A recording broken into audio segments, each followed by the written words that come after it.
Uou! Acidentes acontecem, mas às vezes cometer um erro pode levar a algo incrível. Não acredita em mim? Bem, você sabia que algumas das suas comidas favoritas, seus remédios que salvam vidas e até os seus cereais matinais foram feitos completamente ao acaso? Mas como isso foi possível? Bem, sem mais delongas, aqui estão as invenções acidentais que você não consegue imaginar viver sem.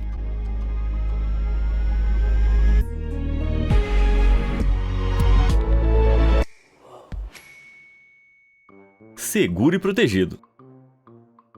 O zíper da sua calça já estourou em público? Ou você já precisou consertar um curativo? Bom, um alfinete de segurança é sempre útil em pequenos acidentes. E, ironicamente, ele também foi inventado por acidente. O ano era 1849. O lugar era Nova York. E o mecânico Walter Hunt estava sentado em sua mesa, estressado com uma dívida de $15 que ele tinha. Era muito dinheiro para se preocupar na época. Na verdade, era o equivalente a uns $600 hoje. Mas, por sorte, ele de repente encontrou a solução para os seus problemas. Ele estava mexendo com um pedaço de fio de latão, dobrando em vários formatos. De repente, inspirado, ele criou um mecanismo de mola que permitia que ele fosse fechado e aberto com segurança. Pinos como esse, chamados fíbulas, datam da Idade do Bronze, mas Hunt finalmente criou um que não ficaria espetado na sua roupa, ou melhor, nos seus dedos. Ele decidiu vender os seus direitos de patente, o registro legal e a propriedade da invenção, e recebeu $400, o equivalente a $16 mil hoje em dia. E com certeza ele resolveu seu problema de dívida. Acabou sendo um alfinete de segurança financeira também. Triunfo do Teflon. Se você é tão fã de panquecas quanto eu, então sabe a importância de uma frigideira antiaderente. Felizmente, a invenção do Teflon tornou possível virar esses discos dourados de alegria repetidamente, sem que eles fiquem grudados no fundo. Em 1938, o químico americano Roy Plunkett estava tentando criar fluidos refrigerantes, fluidos que são usados no ciclo de refrigeração de ar-condicionado e bombas de calor. Ele estava usando tetrafluoretileno, um gás inflamável, e devido à falta de espaço no seu laboratório, ele decidiu congelar algumas amostras. Quando ele as verificou mais tarde, ele descobriu que o gás havia se polimerizado em uma substância sólida e branca. A polimerização acontece quando pequenas moléculas, chamadas monômeros, se combinam quimicamente para formar uma cadeia de moléculas, ou um polímero. Esses monômeros podem ser semelhantes ou podem ser compostos de substâncias diferentes. Nesse caso, fluorita, um mineral, ácido fluorídrico, uma solução corrosiva, clorofórmio, um líquido tóxico incolor, e água se combinaram para produzir o Teflon. Ele descobriu que era excepcionalmente escorregadio, inabsorvível e resistente a reações químicas, tornando um material industrial forte e resistente. Desde 1946, ele tem sido usado em bilhões de produtos do dia a dia, incluindo utensílios de cozinha, materiais de construção e roupas. Sim, graças a esse cara você pode virar suas panquecas sem se preocupar que elas grudem. Mofo milagroso.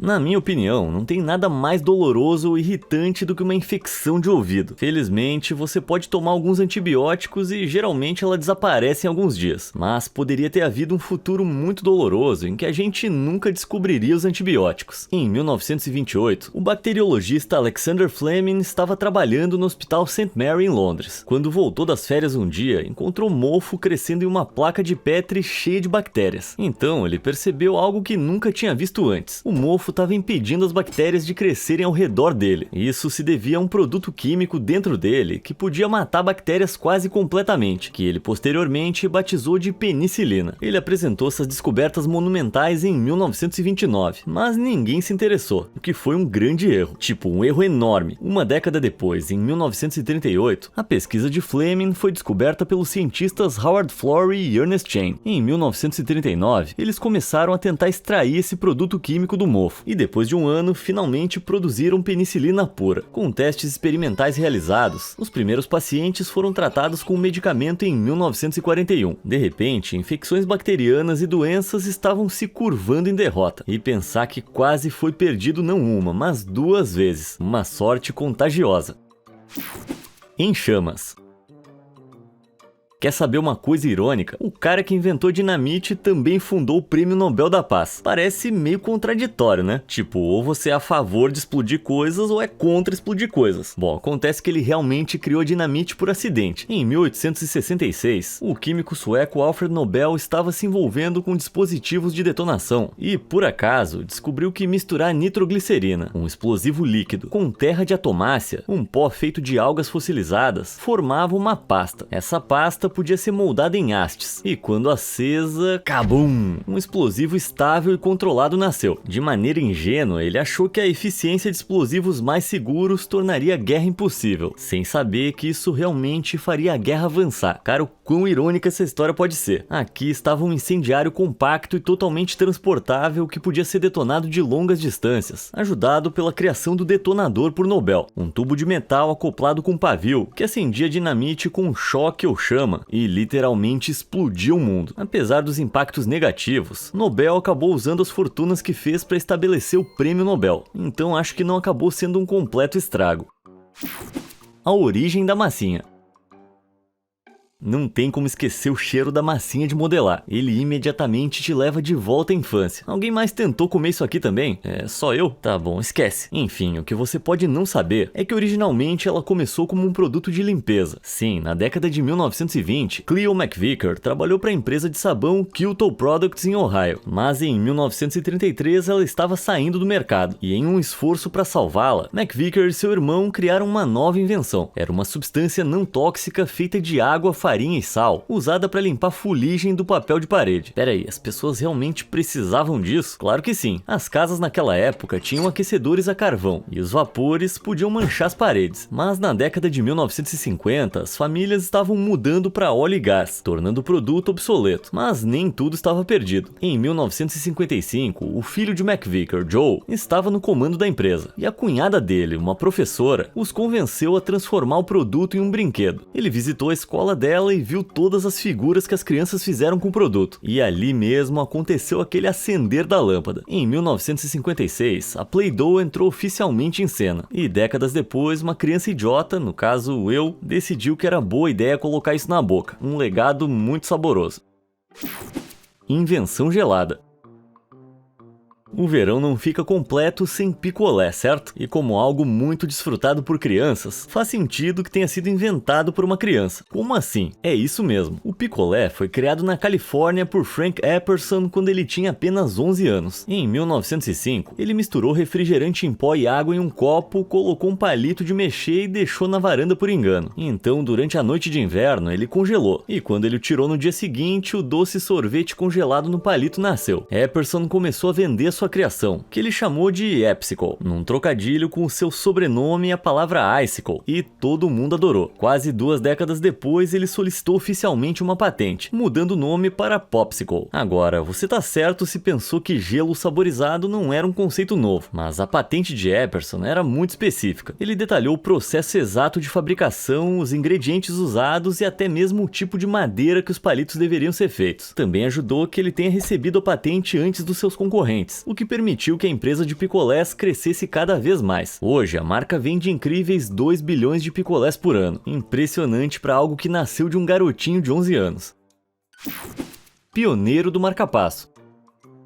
Talvez você conheça alguém que tenha um marca-passo implantado, ou talvez você mesmo tenha um. Esses pequenos dispositivos, alimentados por bateria, tratam ritmos cardíacos anormais e são implantados no corpo para fornecer pequenos pulsos elétricos para manter o seu coração batendo normalmente. Do jeito que eu falei, parece bem intuitivo, mas antes da versão de Wilson Greatbat aparecer, a maioria dos pacientes tinha que ser conectada a grandes máquinas em hospitais para manter suas frequências cardíacas estáveis. Porém, em Nova York, em 1958, ocorreu um avanço médico, e foi completamente por acidente. Greatbat estava trabalhando em uma máquina que podia registrar ritmos cardíacos, mas quando ele instalou por engano o resistor errado, um componente usado para regular uma corrente elétrica em um circuito, a sua máquina começou a produzir um pulso constante. Para sua surpresa, ele percebeu que poderia controlar ritmos anormais enviando impulsos elétricos ao coração, estabilizando e monitorando o ritmo das suas batidas. Em 1960, a primeira implantação cirúrgica do do dispositivo de Great Bat foi concluída. O gerador de pulsos foi inserido dentro do corpo e seus fios implantados dentro de uma veia que levava ao coração. Os primeiros modelos podiam operar por cerca de 5 anos, até que uma substituição fosse necessária. E em 1962, até 100 pessoas receberam esse implante de longa duração. Hoje, cerca de 1 milhão de pessoas têm esse dispositivo confiável implantado a cada ano. Quem diria que um erro bobo poderia salvar tantas vidas?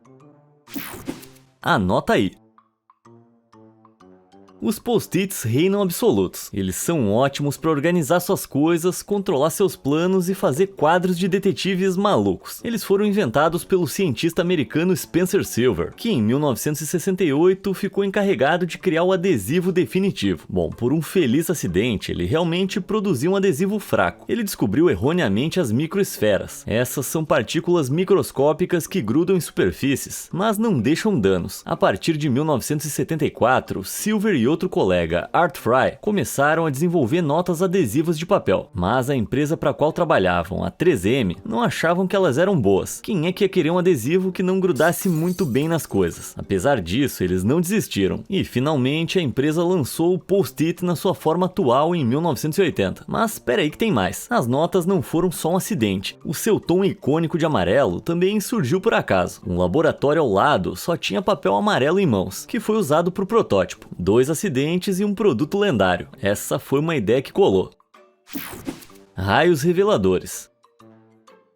Você já quebrou algum osso? Eu já, muitas vezes. Sim, eu sou bem desajeitado. Graças às máquinas de raio-x, os médicos conseguem olhar dentro dos nossos corpos de uma maneira não invasiva, sem precisar de bisturis. Ufa, ainda bem. Mas ossos quebrados não são a única coisa que pode acontecer por acidente. Acontece que os próprios raios-x foram descobertos acidentalmente em 1895. O físico alemão Wilhelm Röntgen estava estudando tubos de raios catódicos, dispositivos que podem produzir imagens de feixes de elétrons, mais tarde usados para alimentar as primeiras TVs e rádios. Ele queria saber se esses raios poderiam viajar além do tubo, então aplicou uma alta voltagem e viu que estava emitindo luz através do papelão preto que cobria a extremidade do tubo. Os raios foram projetados em uma tela tratada com um produto químico fluorescente chamado platinocianeto de bário, fazendo com que emitisse um brilho verde misterioso. A princípio, isso parecia impossível. Não podia ser luz, porque o papelão estava no caminho, e ele nunca tinha visto eletricidade agir assim. Então, o que era isso? Ele sem querer descobriu os raios-x. Röntgen finalmente percebeu que esses raios tinham comprimentos de onda curtos, o que permitia que a luz passasse pelos materiais. Mas quanto mais denso o material, mais o raio era absorvido. Logo, ele descobriu que eles podiam até atravessar a pele humana, porém eram bloqueados pelo osso. Claro, Röntgen não sabia o quão prejudiciais os raios-x eram na época. Como eles produzem radiação ionizante que pode destruir tecidos vivos, longos períodos de exposição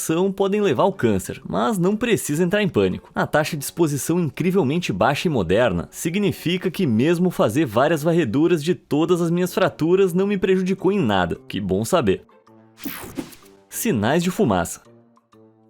Você já queimou a sua torrada e disparou o detector de fumaça? Por mais que esses primeiros sistemas de alerta de incêndio sejam salvadores de vidas, eles podem ser muito irritantes. Mas temos sorte de tê-los, porque o detector de fumaça moderno foi inventado completamente por acidente em 1930. O físico suíço Walter Jäger estava tentando projetar um sensor medidor que pudesse identificar gás venenoso. Estressado, ele acendeu um cigarro e de repente o dispositivo começou a detectar as partículas de fumaça no ar. Isso alterou a corrente elétrica interna, o que levou sua máquina a responder movendo o medidor. Sucesso, quer dizer, mais ou menos. Então, em 1939, o colega físico Ernest Malley construiu a máquina de Jäger. Ele inventou um tubo de cátodo frio que poderia amplificar a sensibilidade do detector ao sinal eletrônico provocado pelas partículas de fumaça, forte o suficiente para disparar um ruído. Naquela época, os detectores eram caros de produzir, então eles eram usados apenas em ambientes industriais, mas finalmente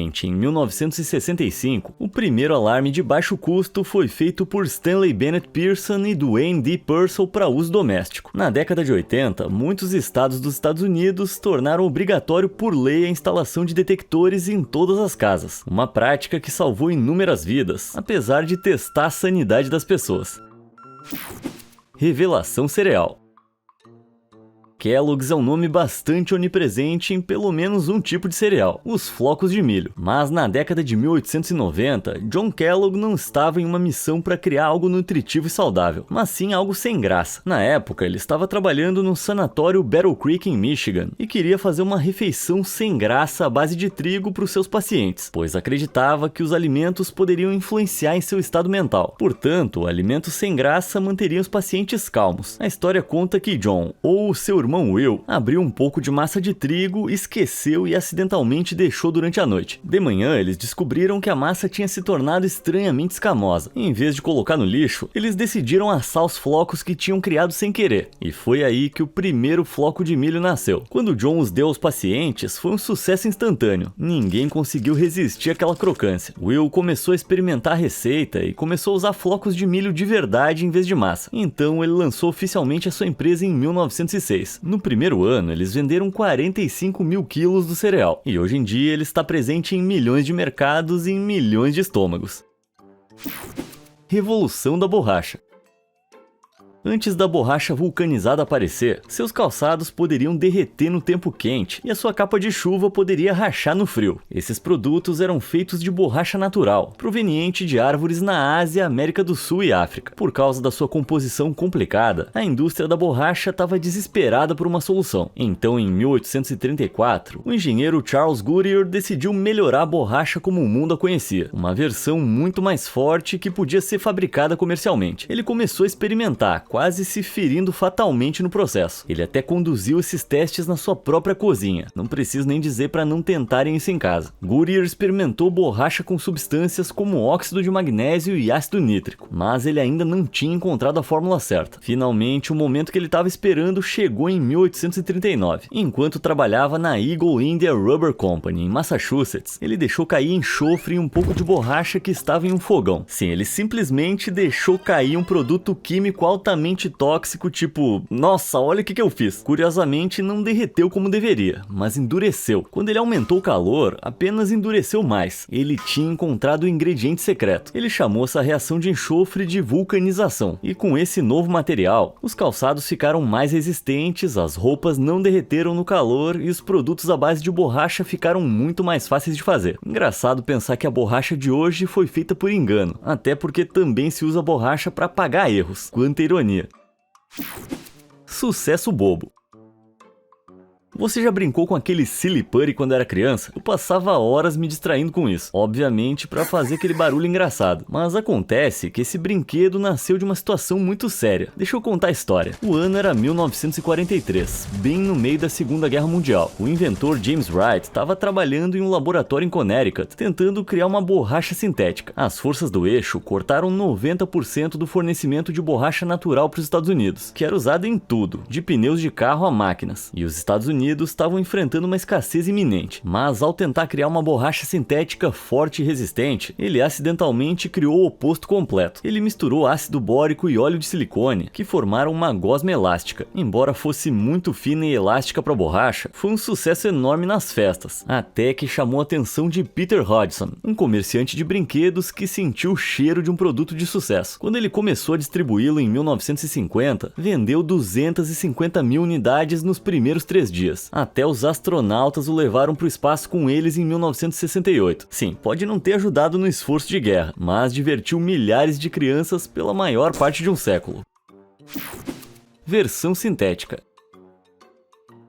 Velcro é uma daquelas coisas que parece um conceito tão simples que você se pergunta como não existe há mais tempo. Vários ganchos minúsculos que se prendem a pequenos laços para fazer um fecho é uma coisa que parece óbvia. E mesmo assim, o engenheiro suíço Georges de Mestral realmente teve a invenção por acidente. Um dia em 1941, ele estava caminhando pela floresta com seu cachorro e percebeu que as suas roupas e o pelo do animal estavam completamente cobertas de carrapichos. Essas são sementes espinhosas ou frutas secas presas venenosas a plantas, geralmente bardanas. Intrigado, ele as examinou em um microscópio, descobrindo que cada uma tinha pequenos ganchos. Ele descobriu que eles podiam se prender em quase qualquer tecido, o que inspirou seu grande momento de eureka. Ele decidiu fazer a própria versão sintética, um fecho que pudesse preencher e enrolar em diferentes materiais sem afrouxar. Mas não foi uma jornada fácil. Levou 10 anos para Demestral registrar uma patente para o poderoso velcro. E hoje ele é usado em tudo, de sapatos a mochilas de paraquedas. Eu fico feliz que essa ideia pegou. Super Cola. Ah, Super Cola, minha melhor amiga e minha pior inimiga. Eu poderia ter consertado aquela prateleira com sucesso, mas não sem colar meus dedos primeiro. Se você quer saber quem é o responsável por essa invenção incrível, mas frustrante, deixa eu te apresentar o Harry Coover. Em 1942, sim, mais uma vez no meio da Segunda Guerra Mundial, ele estava tentando produzir miras de plástico transparente para soldados aliados, mas em vez disso, ele criou um novo composto adesivo chamado cianoacrilato. Depois de se encontrar em uma situação complicada, ele percebeu que era inútil para fazer qualquer tipo de plástico, então acabou abandonando a ideia. Mas esse não é o fim da história. Mais de uma década depois, Coover redescobriu seu composto e descobriu que ele não precisava de calor ou pressão para colar as coisas, tornando-o extremamente útil e patenteável. Em 1958, o produto foi oficialmente vendido como Super Cola. Embora tenha sido feito por engano durante a Segunda Guerra Mundial, foi de fato usado como um adesivo médico na Guerra do Vietnã. Sua capacidade de colar a pele e estancar o sangramento foi literalmente um salvador de vidas. Porém, hoje em dia eu diria que se colar com esse negócio é mais uma maldição. Doce descoberta. Cookies de gotas de chocolate são os meus favoritos. Eu acabei de comer um pacote inteiro. E talvez você também. Afinal, eles são um dos biscoitos mais famosos do mundo. Mas nem sempre foram. Por mais clássicos que sejam, eles só foram inventados na década de 1930 por Ruth Wakefield em Massachusetts. Peraí, parece meio tarde, né? Certamente esses biscoitos existiam há muito tempo. Comidos pela realeza medieval, encontrados no lanche de Platão. Será que não? Bem, há evidências de que esses biscoitos foram vendidos desde 1928, e sem dúvida houve versões feitas nos anos anteriores, mas o de Wakefield foi uma adaptação mais refinada, com uma textura mais crocante, um leve sabor de caramelo e uma receita que combinava o biscoito jumbo do século XIX com o clássico biscoito de chocolate. A história conta que ela ficou sem chocolate de confeiteiro para misturar na massa, então ela recorreu a uma barra de chocolate doce da Nestlé. Ela cortou bem fininho, esperando que derretesse, mas em vez disso, criou chips de chocolate. Em 1939, ela fechou um acordo comercial com a Nestlé, permitindo que eles colocassem sua receita na embalagem de suas barras de chocolate. E o resto é uma história feliz e paradisíaca de chocolate. Alguns acreditam que o acidente é um mito e que o Wakefield fez de propósito. Sei lá, desde que eles continuem sendo vendidos, acho que ninguém se importa. Problema plástico.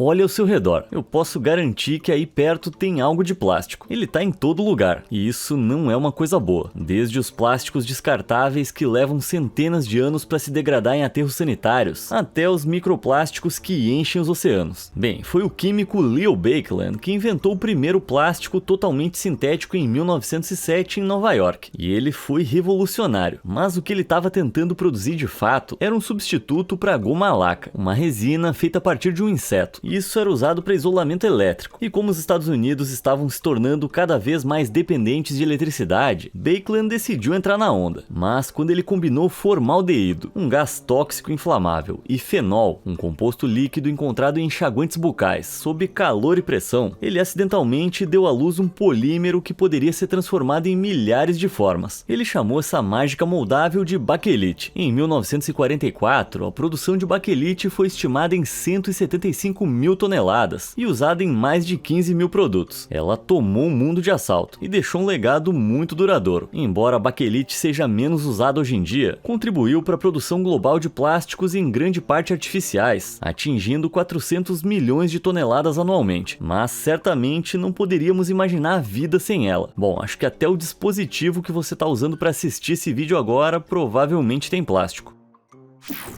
Surpresa fatiada.